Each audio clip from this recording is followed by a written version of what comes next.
Thank you to all of the JOUSA staff, Deanna, Unc Ron, and all the rest of the leadership team for this invitation. I want to say congratulations to all of the graduates here today. So proud of your work. And let me say how I come into this space. So my name is Brandon Smith. I am the co-founder and director of the Forestry and Fire Recruitment Program. Our goal is to help people impacted by the criminal justice system transition into gainful employment once they come home as being forest firefighters, as being wildland firefighters. I come to you as a person from the West Coast, California stand up, LA County stand up. I come to you as a husband, a father. I come to you as a 2020 LWC graduate, the best class ever, the pandemic babies. And I also come to you as a person who has dealt with many, many times of incarceration. Um, I would say many, many forms of incarceration. And I say all that to say that you cannot let one thing define you. You are the sum of all of your experiences in a person. And so I'd like to start with a brief summary or story about me. I remember it was the fall of 2019, and I had heard about this program called Leading with Conviction from JOUSA. I had just started our nonprofit FFRP and was new to the advocacy space. I hadn't done any advocacy work. I didn't feel comfortable applying to this position or to this fellowship opportunity, and I was encouraged by some of my board members and team staff to go do that. If you hear my son in the background, excuse me, he's playing video games. I remember flying to DC my first time. It was wet, it was rainy, and I had an interview with a person named David Mensa, who was one of the former leadership coaches. And, you know, he asked me questions around, you know, what would you do to build coalitions? How do you speak to folks that have different experiences or views than you? How do you go out here and advocate for your community? And I felt that like I had bombed all those questions. I was like, I don't know. I don't feel worthy to be in this space. I know there's so many great people doing this work. And lo and behold, I get in.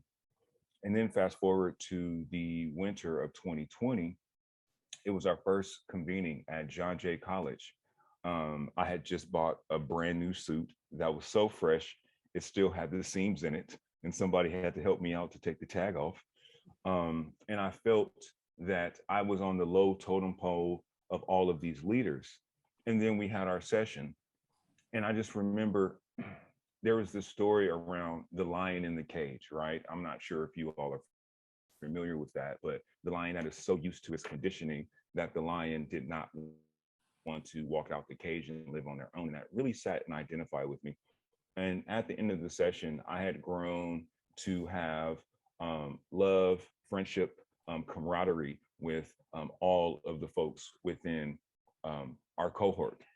And ever since then, ever since I graduated, we were actually the COVID babies. Ever since I graduated, life has been my personal life and our organizational life, and the advocacy has grown so much. JOUSA LWC by far has been the greatest leadership development training program I have ever seen, especially when it comes to folks impacted by the criminal justice system. They are literally the baddest CJ nonprofit or institution in the world. I say in the world, Craig. That's a Friday reference. So I'm coming to you today to say congratulations. And I'm coming to say, give you three pieces of advice as you move forward. The real work, I know it was probably hard for you all to go through the trainings and go through all those leadership sessions. And yes, where that's hard, the real work starts today, right? And so the first thing I want to say is accept and acknowledge your greatness, accept and acknowledge your power.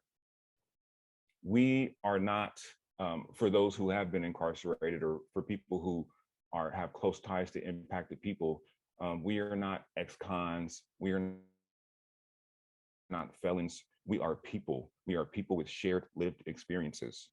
We all recognize that the United States of America has a problem incarcerating people where people probably should not have been incarcerated in the first place. And so don't let these folks go out here and put you into one box. Okay. Acknowledge your greatness. Um, you know, the world is quick to shame us. The world is quick to condemn us. For a very long time, pre LWC, I would often hide the fact that I was formerly incarcerated with media organizations, with team members, staff members, with other organizations. And now I don't think the word is proud, but I am no longer ashamed of my situation and my situations. Please be able to live in your power and live in your greatness, because once you live in your power and you live in your greatness without shame, you'd be surprised how many people would go out here and support and acknowledge all of the work that you've done. Secondly, as I mentioned, the real work starts now. Take this work back to your community. I remember one of the greatest things that I learned in our 2020 cohort was this concept around accountability language. And one of the first things that I did was take that back to our team members, right? So when we look at a challenge, when we look at a problem, it wasn't the blame game, who did what was your role in this situation? So one thing that I did was I took this work back to my staff, and now we have these meetings, and all of the team members are talking about, hold on, before we put blame, I'll take accountability for my role in this. I'll take accountability for this. I'll go do this. This was my fault. I see how we can improve, right? And so I share that with our coworkers in the organization. I share that in different coalitions that I have throughout California that I participate in. I share that with my family members and just everybody that I work with. The lessons cannot just stay with us, because if they stay with us, then we're unable to like spread it to the masses and help more and more people. you know so there's that piece. The next piece I would say is build collaboration with each other, and build collaboration with folks within the cohort, build collaboration with folks from different cohorts, build collaboration with the folks from JOUSA.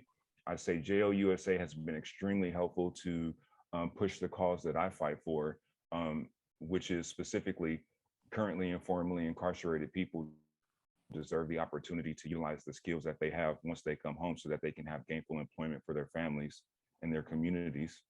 And so, if you ever have any challenges, work with the organization. If you ever have any issues, for example, one of my cohort members, his name is Cedric Fulton, and so like we work together.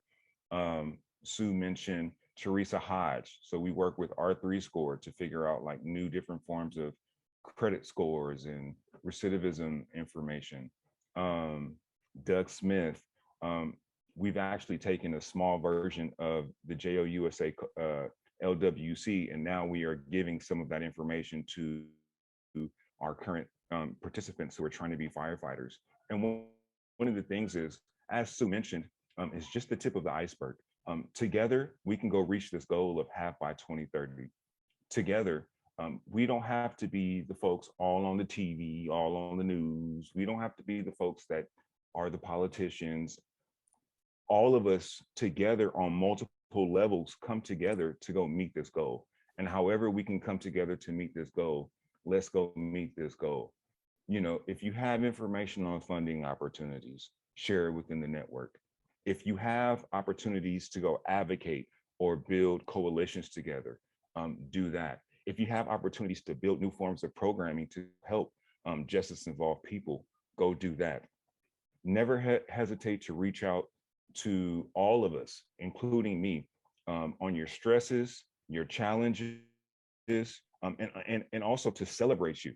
I often know that there are times in the work that we do that you hop into rooms where people already give you a side eye. I know you hop into rooms where people already place a stigma upon you. Just know you have a community, you have a family of people here together that are here to support you. And so as we move forward, just know that once again, the work starts here. Lean into your power, your greatness. You were already powerful before you came to JOUSA, and now you are more powerful. You are greater in the learnings and then also in the coalitions that we build. We have alumni and team members throughout all 50 states um, and domestic territories, excuse me, I don't know the term, but throughout the country. And we are here to go support you. Please, it's imperative. Do not let this information stop with you. Share it. If you have information or if you want to start your own leadership trainings or you need help building coalitions, all of us are here for you. Know that you are strong, know that you are powerful, and know that being justice impacted, it took so much for you to get to this point that there is so much more ahead of you. And I don't give a damn what nobody says, excuse my language. You are powerful, great people. So I'll make sure to share out some information. I'm here to support you. I got you. Congratulations to you. Once again, thanks to the JOUSA team. And let's go. Half by 2030. I'm serious about that. Let's go.